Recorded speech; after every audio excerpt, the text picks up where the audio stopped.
প্রধান ম্যাডাম, আমার স্বামী রোজ মদ খায় আর কারি কারি টাকা পয়সা নষ্ট করে। ও, আর কি করে? মদ খেয়ে আমাকে রোজ পেটায়। ও, আর কি করে?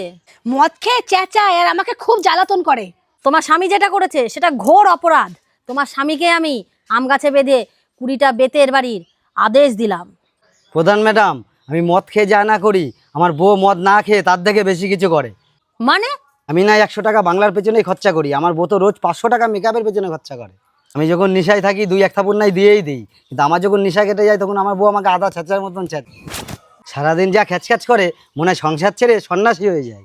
বাদরের খ্যাচখ্যাচানি সহ্য হয়, তা বইয়ের প্যাচপ্যাচানি সহ্য হয় না। তোরা দুজনেই সমান অপরাধী। তোদের দুজনকেই গাছের গোড়ায় বেঁধে বেত মারা রায় দিলাম। ম্যাডাম, তাহলে আমি কি ওদের দুজনের শাস্তি ব্যবস্থা করবো?